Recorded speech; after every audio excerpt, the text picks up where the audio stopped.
Okay, good morning. We're going to get ready to start. I'm going to turn this over. People suggested I was not hard enough on the university, so John Rood flew in to take over the meeting, and Ambassador Rood, it's your meeting. Thank you, Chairman, and thank you for filling in yesterday. I understand it was a very efficient and timely meeting, although it was not as spirited as the meeting that we had last year. Spirit is not one of my goals. Yeah. We'll call the committee's call the meeting to order. And Minoka, would you please call the chair to determine if we have quorum? Okay, Chair Rood, I see that you are here. Vice Chair Frost, are you on the phone? Yes, I am. I'm on the phone. I can hear you. Thank you. Governor Chopra? Here. Chair Colson? Here. Governor Lautenbach? Governor Morton? Here. And Governor Webster? I'm here. All right, Chair Rood, you have a quorum. Thank you. Before we bring up the first presentation, I just would like to mention that we will allow the universities 20 minutes for their presentation, and then we will have a discussion after that, and then I'll introduce the motion, then we'll move forward through the day. We've got a packed schedule, so I just appreciate everybody focusing on the clock, which is right here, and I can't see, so I'll be getting a signal when it gets close. So appreciate everyone's timeliness. So the first presenter today is New College. We welcome you. Well, thanks very much for having us. I'm Don O'Shea. I'm the president of New College. To my left is Bill Johnston, chair of our board of trustees, and to my right, Dr. Steve Miles, who's the provost. And I was asked, is my watch working? I don't have it, but can I see the clock? I can see the clock. So in a few days, I'll have been 1 year at New College. This is my first time presenting a work plan. So thanks very much for having me here. There's a narrative structure to these plans that I'm in the process of internalizing. Before getting on with the details, though, let me mention what the overall themes of our 2013-2014 plan. The first one is to do even better what we already do well. The second one is we believe we contribute to the Florida State University system in many ways. We want to do that in yet new ways. And our third one is not to change our mission, which is to offer a residential undergraduate liberal arts education at the highest level of excellence, but it's to recalibrate that a bit and help our students become more intentional and mindful about linking their education with the world of work. So you'll see that as a theme that runs through, too. Let me say a few words about New College, because in some ways we are the most distinctive, I don't want to say odd, but we're the most unusual member of the state university system of Florida. New College belongs to the tiniest sector of U.S. education. And U.S. education itself is amazingly diverse. It's, I'm pulling this from the National Council of Educational Statistics. It's got over 20 million students, 21 million students, 4,600 institutions. Those institutions are a huge range. There's the research ones, the metropolitans, the regional comprehensives, community colleges, national liberal arts colleges, special focus colleges, tribal colleges, for-profits. But the ones that everybody thinks of outside the country, and in fact in, are two particular types. One are the research ones, which have been dubbed multiversities. We have quite a few of those in Florida. And the other are the national liberal arts colleges, also known as the residential arts and science colleges. The research ones are about 11% of the students going on in higher ed go through the arts and science area of the research ones. There are 231 institutions there. The National Liberal Arts Colleges, there's 160 institutions. They're about 1% of the students in higher ed. There's the same core education, which is the arts and sciences, by which I mean the arts and humanities, which includes language and literature, the social sciences, and the natural sciences, which includes mathematics, physics, chemistry, and in some cases engineering. The National Arts and Science Colleges, or the liberal arts colleges, they're, as I said, they're a very small sector. They are not for everyone. They are quite small, on average about 2,000 students. They don't have big-time sports. In New College's case, it has almost no sports. They are very close interactions between faculty and students. That's their sort of where their educational core, that's what drives it. And to some extent, because even though they have good, by which I mean low, student-faculty ratios, they have relatively few faculty, so you can't cover everything. So the faculty and the students, to a certain extent, are the curriculum. They're envied abroad. Their outcomes are amazing. They're in the sense that they outperform. If you were to predict how students do, they outperform the percent of students that go to them. They're spectacular education. They've got challenges, all of them. One is cost. That's partly because of the number of faculty relative to their size. Another is the knowledge explosion. In the last 50 years, there's just been 60 years. There's just been a boom in knowledge everywhere. There's no, it's very hard to imagine what a core should be anymore. We're also in a long recession, and that causes a push for training and some skepticism about the value of the liberal arts. And at the sector itself, being small, is almost invisible in the national conversations unless you're in higher education. They're also the most diverse sector. The institutions, although recognizably national liberal arts colleges, are very different from one another. New College shares the strengths and the challenges of the sector. It's the state's designated honors college. So we have wonderful students. It's very student-centered to an extent, even by comparison with other national liberal arts colleges. The students really map out their own curriculum. The outcomes, as I said, they're outsized. They're very, very good.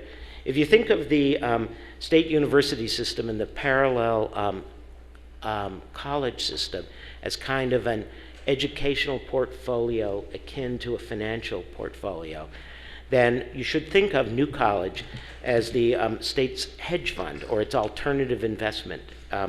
It produces unpredictably but reliably enormous outsized returns. And it shares the challenges. One is visibility. Even within the state of Florida, it's not as well known as it might be. As I say, it's well known nationally. And cost. The recent cost report to the chancellor, of which I take exception to most stuff, is probably correct in that New College is costlier than the other members of the state university system for a degree for an average for the state. However, New College is exemplary within its category and nationally recognized. It's ranked number 3 best value in public higher education by the Princeton Review. Ahead of us are UNC Chapel Hill and the University of Georgia. And that's been pretty consistent for the last 5 years, that ranking. It's ranked number 5 among all public liberal arts colleges by U.S. News and World Report in 2013, and that's also been stable.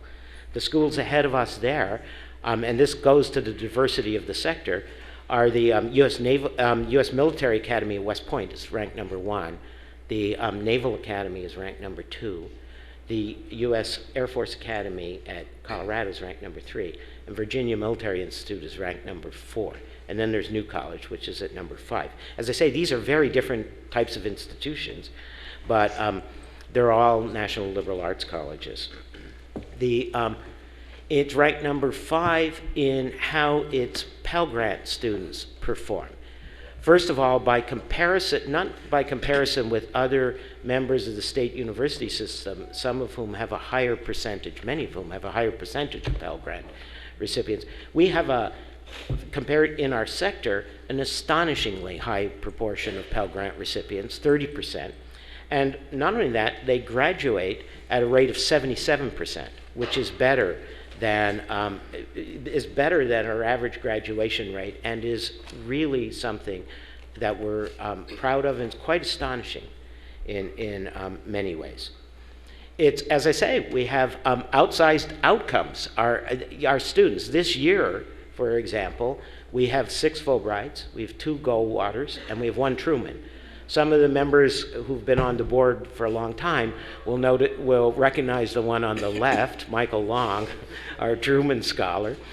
And to put some perspective on that, if you look in the last of that achievement, if you look in the last 10 years, the state university system produced 181 Fulbrights, including New College. New College produced 52. So, and to put some context in that, New College has less than 1,000 students. The state university system has a little over 300,000. So what you've got is you have a school with less than 1/3 of 1% of the students in the state of Florida, the state system of Florida, producing almost 30% of the Fulbrights. And similar things are true elsewhere. And that's what I mean by, you can't, did I say Trumans? I meant Fulbrights. You can't predict who's going to win a national award, but it happens sort of regularly. And it's a very fine education for those that want it. It's not everybody's going to want it. It's distinctive yet integral in the state university system. It's got very rigorous, and it has deep engagement as measured by the regular measures NESI. Students must demonstrate mastery. They've all got a senior project. It's a highly valued public liberal arts option for Florida's top undergraduates who are recruited nationally, one must remember, especially by other liberal arts colleges. We're in the middle of a strategic planning process. As I said, I've just been here a year. So we are tweaking our various strategies about attaining our mission. So I'm not going to say much about them. What's always going to be the case, though, is I mentioned two that are unlikely to change. We want to strengthen our position in recruitment of top students. As I say, we've got those challenges of visibility. We do extremely well by our students. We should be better known and will be. And we would like to cultivate an entrepreneurial spirit through the college, by which I mean we'd like to try things. And we have our students go out and try things. We do quite well producing students who go out and become entrepreneurs. But the institution itself, it would be good if we did as well as we did by our students. And so we like to become more nimble. Our strengths are our clarity of our mission. We have a world-class academic program. We have a faculty committed to teaching. We have 100% undergraduate research participation. And we have many partnerships nationally in the liberal arts. The other thing is we've got some great opportunities. Chancellor Brogan was talking about right-sizing. We're never going to grow large, but we have room for growth, and probably our best size would be about 50% larger than we are now, probably about 1,200 students. How to get there is tough to figure out. The other thing is that we're lucky to be in a highly cultured, highly educated, quite philanthropic community. There's lots of interest in the college, in the community. We have a huge number of retired and visiting faculty, the largest number of foreign service officers. It's a great community. We'll be able to leverage that community. We are looking, or exploring at any rate, the possibility of adding some master's programs, not many, and we'll be back to you with them. In an era of rising costs and longer lives, more students look to find work between graduation and graduate school. And we've also assumed all our students would go to graduate school. And as some of the discussion yesterday pointed out, the world of work is changing, and many gifted students are not served by the traditional master's, PhD path, or MBA, JD, or medical degree. And we have some spectacularly bright students who are very focused and would contribute a lot. We could imagine some small, very small, we don't want to change our mission. We certainly don't want to get over 15%, which would change our Carnegie classification. But we could imagine some programs that would add a lot of value to the region, to the state, and would allow students to earn a lot more with the skills they come out of. Now, turning now to the system-wide initiatives, we want to, as I said, every student must complete a thesis. We want to help, we feel that we could do a little better job with incoming students, preparing them for that and looking towards that. Also, we want to, our second one is we'd like to increase our first-year retention and six-year graduation rate. Our first-year retention is 83%. We would like to get that, we would like to move that higher. And it's some of our other peers on national scale, it's higher. We'd like to get up there. We haven't actually written those numbers in because it does require a culture shift. And our six-year graduation at 68% it's a little above the state university system average, but we'd like it to be more comparable with the other national liberal arts colleges, so we'd like to move that up. Finally, we're launching a data science and analytics initiative, which will have the product, I think, of increasing the percentage of students in STEM fields. We've recently hired in computational science, computational political science as well, and bioinformatics. And that's just good education as well, but it will make our graduates more competitive. I'd already mentioned the percent of degrees in our the STEM fields. These are small numbers. We're second highest in the SUS in 2011-12, and we're pretty high now. The data science should increase that. For our other key performance indicators, the one that's, I took a look at some of those and thought, gulp, they're moving in the wrong way, but one of which we're particularly proud is the 5-year trend, which is statistically significant for time to degree. That's gone down almost a year. The other point I'd point out, because we have small numbers, when you report data in percent, they bump around more than you might think. So if you look at our retention rate, it's between 82 and 85%, but 1% change is, if you've got an entry, one class in a given year is 200. So 1% change is 2 students. So you've really got to look at a band there and try to move the whole band up. So just wanted to make that point. Let me pull one goal out to focus on a bit. Internships, community and business engagement. We do pretty well here. 46% of our students complete internships, 58% volunteer in community organizations. It's also been in our strategic planning missions. It's been an it's been an emerging priority in planning discussions. We've done quite well, despite the fact no one's in charge. And we think we could do better if we kind of centralize that and we're a little better about it and promoted it to incoming students. We were even discussing something where maybe, like with research participation, we could move to a thing where we had 100% participation in internships when students come in.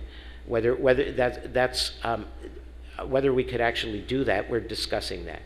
Let me wind up with our ask, if you will. For our capital improvement fund fee for 2013-14, our students actually voted to increase that fee by $2 a credit hour. Our facilities are quite old. There you've got the cafeteria. It's 45 years old. I think the next meeting's on campus. We won't serve you food in there, but it's tempting. The fitness facility is 25 years old. the swimming pool is 58 years old. It's almost as old as I am. And Florida pools take a beating, and our waterfront facility is 13 years old. That fee won't generate much cash, but it would get us going, $125,000. If we were allowed to bond it, it would be more. I think bonding is probably out of the question.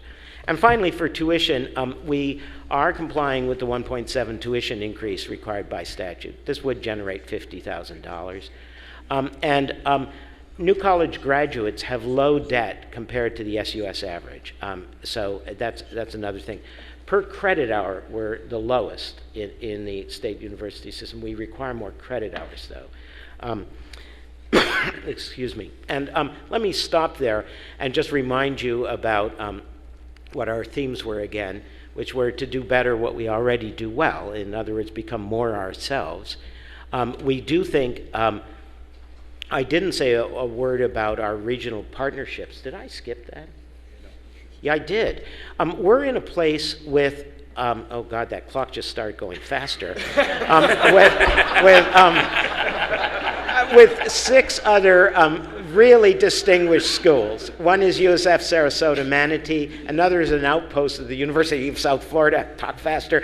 Another is Ringling College of Art and Design. Damn, I keep looking at that clock. Another is Eckerd College. Another is State College of Florida. We met for a 3-day retreat last week. The presidents, the provosts, and some faculty members.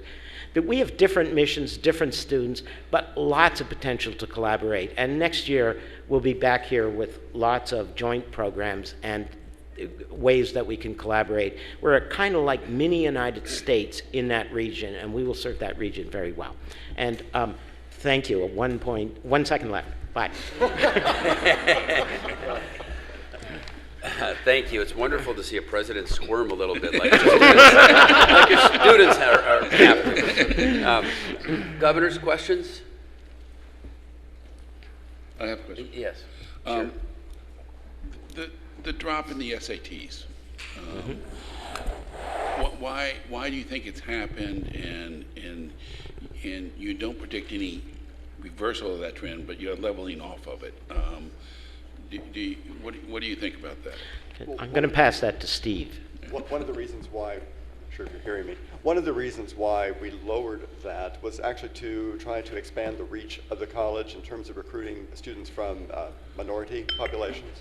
We wanted to make sure that we weren't putting such a barrier that it was making it even more difficult for us to recruit students in that way. So that was one of the adjustments, an adjustment that we made. One thing, SATs are highly correlated with family income. That's their major correlation. They aren't, and we still want the high SAT students. Our curriculum's built on that, on students who test well. But there's some room there, and it doesn't predict performance in college so well. And one last question, as a follow-up. Yeah. Yesterday, we heard about from the president of the University of Florida about coming up with a Common Core type of curriculum for the first 2 years to make sure that there's a good grounding in humanities. And do you all have something like that? I mean, I would think your university would be, or your college would be the obvious place to look. Do you have something like that? Let me take that, and then Steve, I'll hand it over to you. We have, of all students, we require that they take 8 courses that are spread across the humanities, the social sciences, and the natural sciences. And then they work closely with their advisors. It's quite ACTA, who we mentioned, doesn't like that. They would like all students to have to take some courses in common and prescribe the courses. Because we deal with honor students that come in, our philosophy is that you push those students as hard as you can, make sure that we assume basically they've got the basic skills, and they do extremely well in high school. So we don't have a prescribed like civics course, but if the students have done well in that, and we see it as a strength, not making them go through that again. Steve, do you want to? In addition to the liberal arts curriculum that President O'Shea described, we also, which can be, those requirements can be met over a period of years, right? I mean, they have to be met before graduation. We also have a targeted program of courses, seminars in critical inquiry that are directed to first-year students and to second-year students. And these are courses that are geared towards developing critical thinking skills, but the topics have no prerequisites, so that in a way these become an extension of the core, but the special emphasis there is on writing and on developing the skills the students are going to need when they eventually have to write their senior thesis. But in terms of content, no. Yes, Maury? Mr. President, first of all, you may be a small, but you're mighty, and we're so proud of. Is that him or the university? I'm talking to you. So, just help me here. You have a tremendous STEM. You know, you're at 25% STEM, and then all of a sudden, your goal is for, 13, 14 to be, at 32, and then up to 35%. That's a huge jump. Can you help me understand that? I mean, first of all, you're number 2. Congratulations, great job, with the STEM. But you're also really taking this serious. At least you're taking us serious. And can you tell us some of the things you are doing that move you up so quickly? Well, first of all, remember that a percent for us is a relatively small number of students. Right. We also think that that data science and analytics that we were looking at area is something that even without the STEM push, it is something we should be doing. I can't imagine a student graduating with a good education these days that doesn't have a good grasp of statistics, how you handle large data, how one visualizes that, how algorithms work. So it's, in a sense, when I'm saying it's good education, putting this in there, which some of our students do very well anyway. If you want one of your systems hacked, come to New College. With that, that actually will, I think, move us up there, and that's what we've got going on in the back of our mind about where the students will be, and we think that will serve the state as well. Steve, do you want to? Yeah, there are a couple of other things we could add. One is I just want to say how proud I am of the New College faculty. The numbers that you're citing were achieved during a period of an economic downturn. We had tenure-track lines across the college that we had to hold open for 2 years before we could fill them. And so our faculty, the faculty who remained, were working extra hard so that the numbers in STEMs reflect a tremendous effort on their part. Now, starting next year, we will have these positions that President O'Shea referred to, the new position in computational science. Again, that was a position that was held open for 2 years, but now has been filled with a fine tenure track hire. Bioinformatics, computational political science. And in addition to those hires, we also made an investment in the startup. We did a coordinated startup for all 3. We added tech support, which was necessary. So basically, we tried to go into this prepared to succeed. So we believe with that extra investment and being back up to strength in terms of the faculty lines, that we're going to do even better. And having said that, it's still a stretch for us. So just to finish, so what you're saying is doable? Yes. That you can do it? That Yes. you can increase your STEM if you put your mind to it? That's right. We're shooting for it, yes. Okay. Yeah. Just one last thing. I want to congratulate you. When I was over there, the biggest thing that I was so impressed, your partnerships that you have with USF, with other colleges, share of library. You be congratulated by doing these type of things, saving taxpayers of Florida. Thank you. Oh, thank you. I would say there was some skepticism voiced about USF Sarasota Manatee yesterday in the discussion. They're very important for our region and for us. When I was talking about adding looking at some masters that we might do, we would not add anything that USF Sarasota Manatee does. So, we wouldn't be putting in education or things. But it's important that our students have that option. And it would be wrong for State College of Florida, which also does a very fine job, to start adding graduate programs. So that regional comprehensive there is important economically to the region and to our students there. So so the partnerships are quite natural, so thanks, but I did want to sort of speak up for the branch campus, at least near us. It's important. I will gauge that debate later. Governor Chopra? Good morning, Mr. President. Good morning. There's a couple of things. One of them is actually piggybacking on the last discussion on the big data technology and data sciences. You're showing the new programs or the expansion programs in STEM to be biological and physical sciences and environmental sciences. Do you currently have enough faculty manpower for both of those areas, or is that where your expansion is? I'm going to leave that for Steve. The answer is we do not. We've invested in shifting some of the lines we've got open over and filling them, at least in the data sciences. But environmental studies, no. And sciences, we do not. And we're looking. We need to find more funding. Okay. And one other question. While you do have a good goal of having satisfaction with career services, I noticed a significant drop in the survey of students, to almost a 22% drop in their satisfaction. Is there a reason for that, or is graduate school where they tend to go, and this is not really that critical? I think this is purely speculative. I think graduate school tends to be where they go.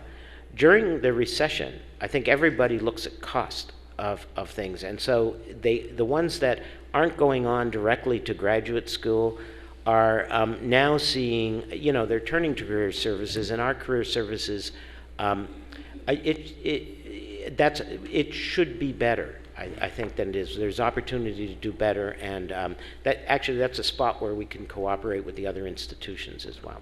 Thank you. So I think some of it's real. Governor Morton?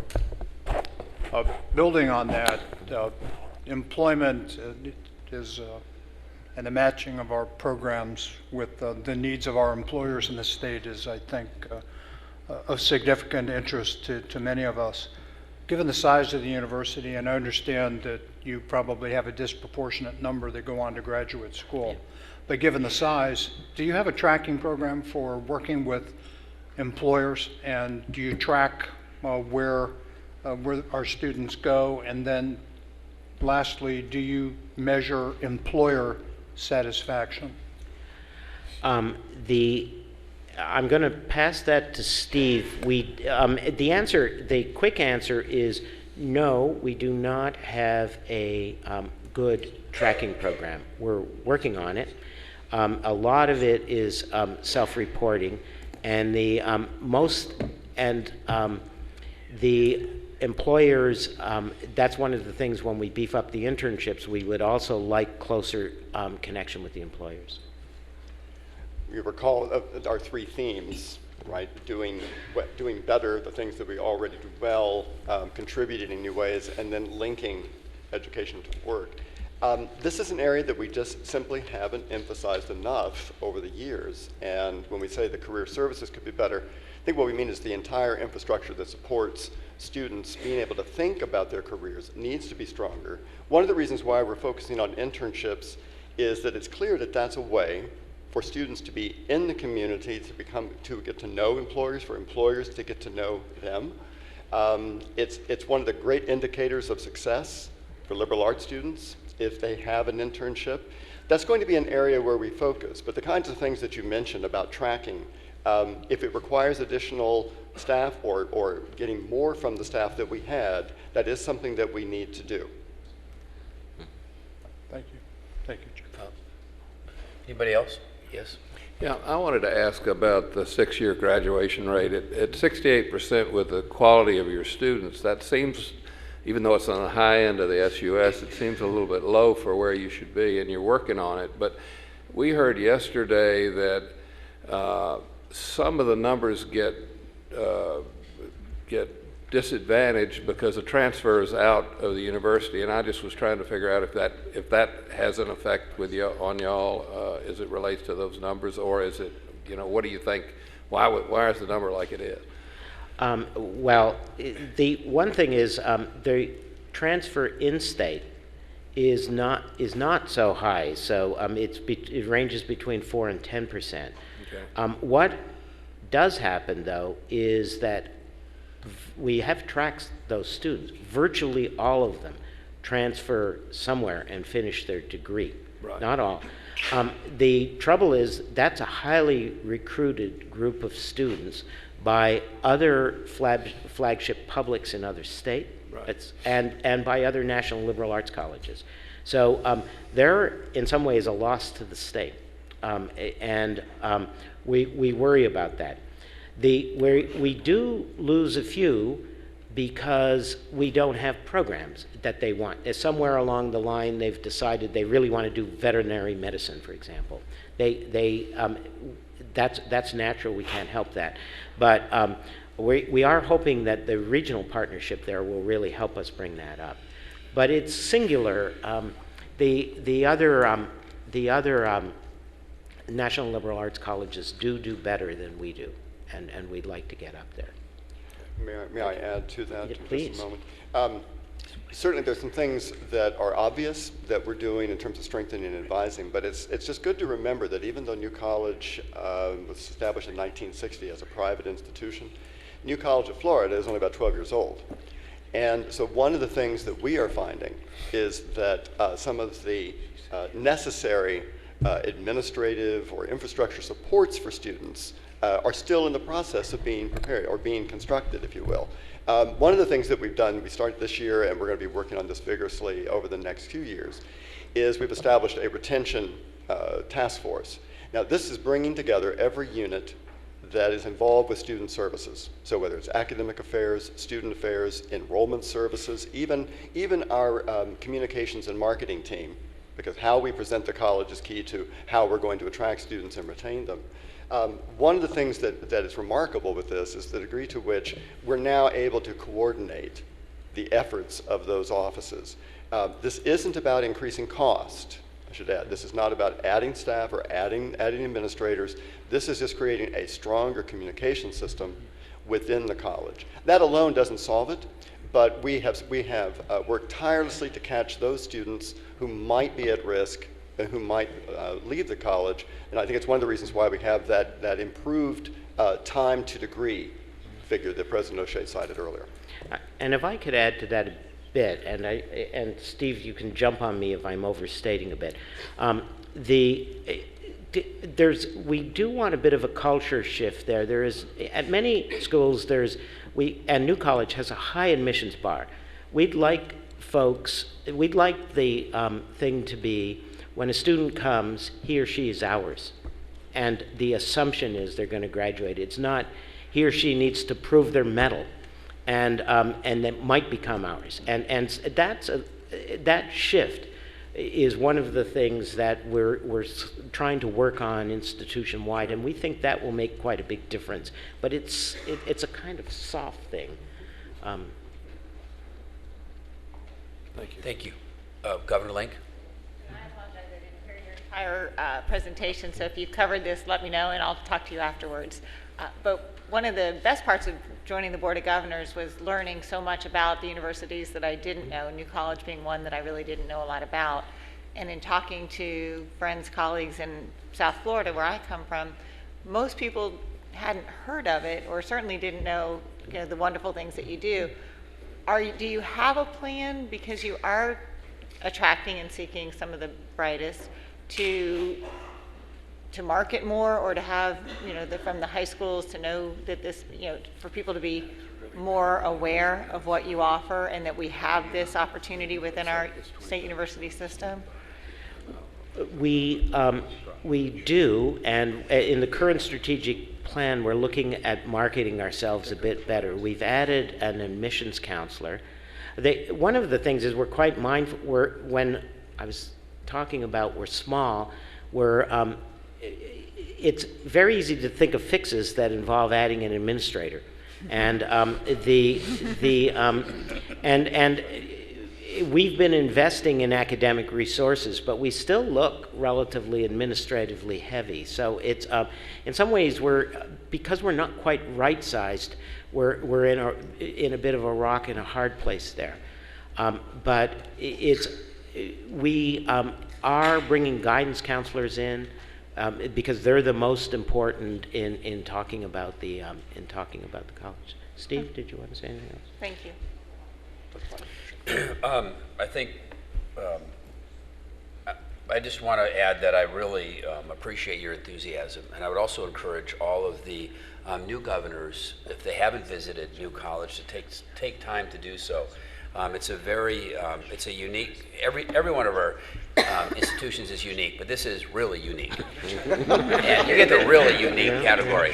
And there's also another concern, and you touched on it regarding the physical plant. I mean, it's an older physical plant.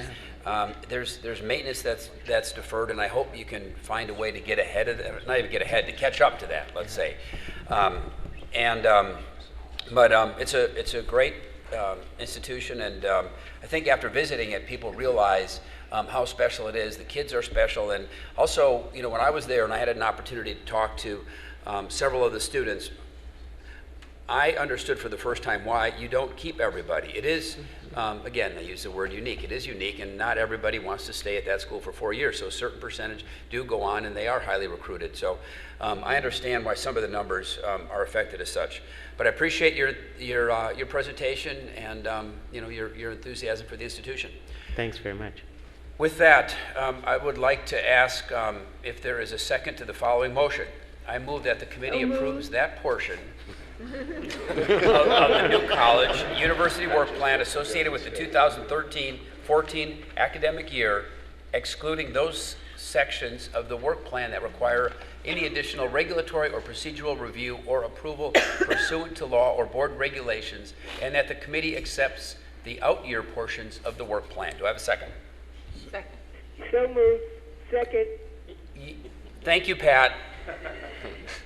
Okay, we have a motion and a second. All in favor? Aye. Aye. Any opposition? Motion carries. Thank you very much.